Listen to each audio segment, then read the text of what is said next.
All right, everyone, welcome back to the show. We've talked a little bit today about the California state system. We've talked about how to ask for more college financial aid, but now we're going to shift gears beyond that initial application period and into the later college period for students who might be interested in medical school, but have decided it somewhat later than I think is typical. We're going to talk today about post-bac programs. And to do that, we've got one of our medical school admissions experts, well, our key medical school admissions expert, Lauren DiProspero, here on the show. Hi, Lauren. Welcome. Hi, Ian. Thanks for having me. It's good to have you. I want to just start with pre-med. So many people say they want to be pre-med. I want to be pre-med. I'm pre-med. Pre-med's my major. What's it mean to be pre-med? Let's just Yeah, set the record straight here once and yeah. for all. I'm so glad that you're starting with that because that's really a question I wish more students and families would consider, right? What does it truly mean? Like doing that research into what does pre-med mean? Mhm. And so I think the best way to frame it is that pre-med is not a major, right? Your major could be biology or chemistry. It could be classics, right? Pre-med is an advising track. But, as with anything in advising, there's not one right way or best way to move towards medical school, right? And so, students will say that I'm pre-med, they might start taking some classes and are unsure, or they're just like worried they might not do well in college level science as they transition into college. They might be worried that they didn't make the right decision and it's too late. They're never going to be a doctor, right? The good news is that it's not true, right? And that's why we're here to talk about post-bac programs, right? And where they can come into play, giving students a little bit of breathing room to really understand what is pre-med and if that is the right track for them. Now there are so many students I talk to who are like 8 years old and want to be a doctor, or Mm-hmm. 16 years old, or whatever you want to say. Like Yeah. there are a lot of people who know going in, but you're saying it actually there are some who might arrive at this decision a little bit later on. They Yep. come around to wanting to be a doctor because of some experience that maybe they had in the college years.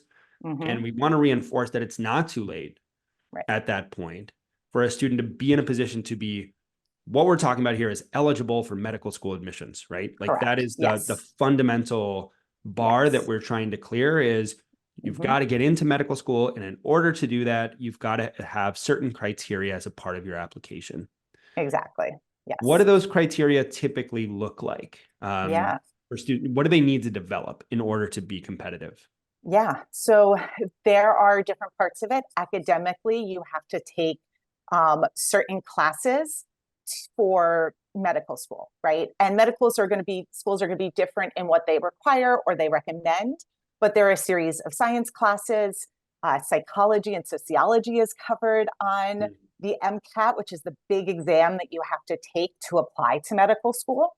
Mm-hmm. And so that preparation can look a little different at each college, not as much within the post-bac programs, because they're individual classes that you might have to take at your school to get into higher level science classes. So the academic piece is a little bit tailored to where you're getting your education, right? Beyond the academics, right? Then you have to take the MCAT, which the academics are preparing you for. It's not just for, being Right. in medical school, which it should. And then on top of that, you have to get clinical experience, right? So you have to be in the patient where be in the room where the patient care is happening, right? You might also really like research. And so research can be part of your application. Some medical schools will value that more than others. Volunteering, right? There are lots of different ways and pathways into preparing for medical school, and what you should be doing is in accordance with what you're interested in, but kind of baseline, it's the academics, it's the MCAT, it's the clinical exposure, and at least a little bit of research. Okay. All right. That sounds like a lot. Yes. Um, but Yes, it is. I think one of the things we want folks to know about medical school is that it's a lot. Like if it's Mm-hmm. anything, it's a lot, and there's a lot in Yes. preparing for it and in doing it, certainly. Yeah. Now, a post-bac program, just by definition, Mm-hmm. that's something that happens, correct me if I'm wrong, after I earn my undergraduate degree, my baccalaureate degree. I've Exactly. got a BA or a BS in some particular field. but Mhm. I need to go and take further classes to hit some of the eligibility requirements that you just spelled out. Right. Is there anything I'm missing from that basic understanding? Nope. And it's in the name, post-baccalaureate, right? You have your baccalaureate first, and then you're going for something additional.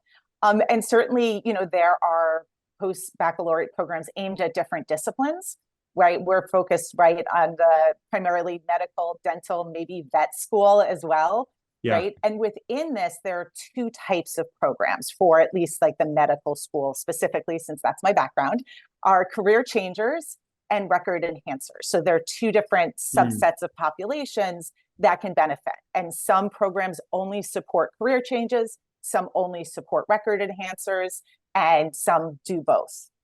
Are those the technical terms, or are those terms that you've coined for this segment? They are more technical terms. Okay. You would see that on the website, or it would be very clear. And I think it would be good to kind of walk through what the difference between those Yeah. two are and who takes that path. But most will refer to themselves as that, or you would know based upon how much science you have to finish or the amount of dedicated time. It becomes clear pretty quickly as you get into those websites. So let's say I studied philosophy in college, which I did, Mm-hmm. and I took chemistry, and I really liked chemistry, and I got a good grade in that class. But for some reason, I stuck with philosophy, and Mm-hmm. I graduated. But towards the end of my college career, I decided, oh, I'm really interested in medicine. I'm interested in care. I maybe had a particular experience or event that turned me on to this opportunity, but I never took those science courses beyond chemistry.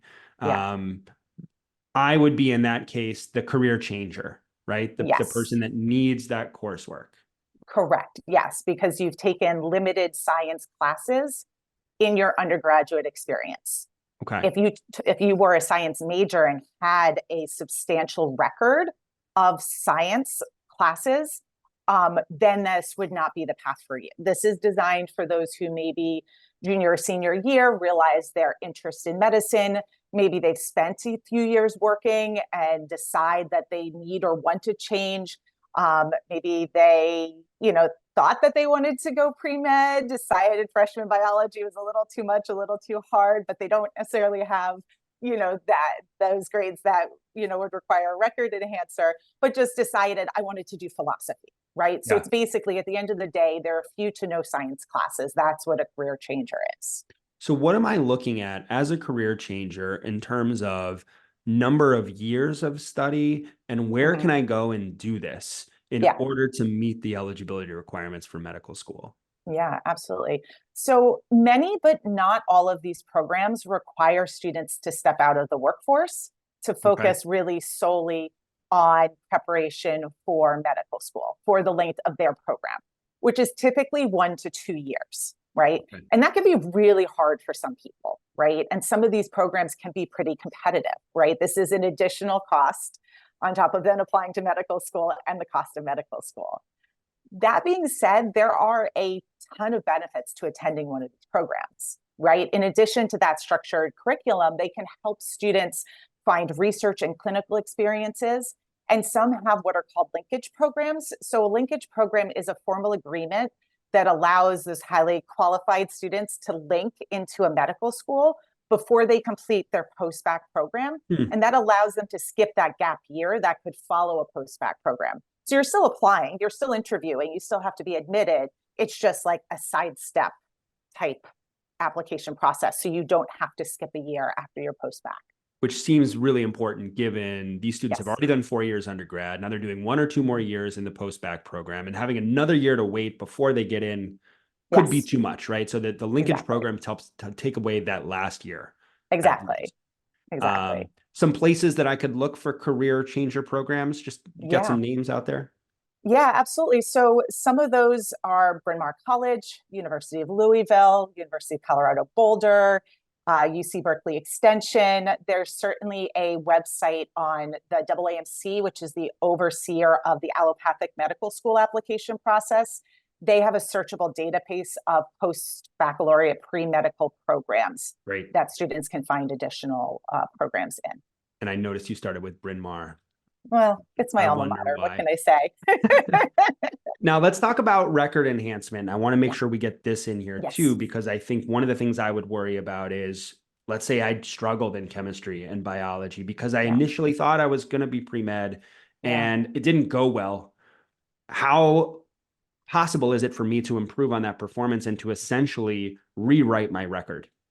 Yeah. I mean, that's a big question, right? If you didn't do well in your science classes in undergraduate, you really have to be thinking, how well may you do in a post-bac program, Yeah, right? What were the reasons for your struggle? Was it that you were in college and you were young and you didn't know how to study, or maybe spent too many late night sessions discussing philosophy to focus on your chemistry, guilty. right? Yeah. And so are those reasons gone, or have they been addressed? Did you discover you had a learning difference and have been able to figure out study skills that work for you? Right. And so you have to really figure that out before you go forward with a record enhancer, or you're going to be doing more of the same. And I think there's a lot of that self inquiry throughout this process of looking Yes. at medical school. Why do I want to do this? Why do I want to Mm-hmm. become a doctor? Why am I challenged by certain kinds of content? If Yes. I can't improve in science, should I be a doctor anyway? Right. Right. I think those are important questions. Some quick hits that you might give us around with somebody looking for a post-bac program. What Yeah. are some factors that are important for them to consider? Yeah, absolutely. Location, right? Where do you want to live? Where do you live? The cost, the size of the program, linkage agreements. And then there are always those small things that matter to you that make the big difference that I couldn't possibly know, that Right. are kind of a must have and deal breaker. Like we always talk about with college, the same thing applies to a linkage program. It's a big commitment, and you really need to be thinking about what's important to you. Talk to the post-bac programs, talk to your pre-health advisor. Even if you graduated, they should be able to support you as an alumni making this decision. Yeah. So certainly reach out to those resources. And a quick plug for the NAAHP. So that's NAAHP. It's an organization of health professional advisors who have volunteer advisors if you do not have your own pre-health advisor. And so they Right. can help you. There's also an FAQ on post-bac programs there. So certainly take a look at those resources. Many resources to go out there and find the right answer for you. And so if you're looking to trade in Socrates for Hippocrates, Mm-hmm. this is a path that you can take. I see what you I'm did sorry, there. I just couldn't help myself. Lauren, that was really good. I appreciate you doing that on a sprint. A lot of Mm-hmm. helpful information. Absolutely. It was great. Thanks, Ian. We'll be back again next week, and our focus will be on musicians. We'll be talking about the audition process, about becoming a professional musician. And then, of course, we will dive into college finance to think about how we can ask for more scholarship money. So, a little bit of a continuation of today's topic. Until then, have a great week. We hope that FAFSA mess gets solved real soon, and we look forward to seeing you back here again on Getting In.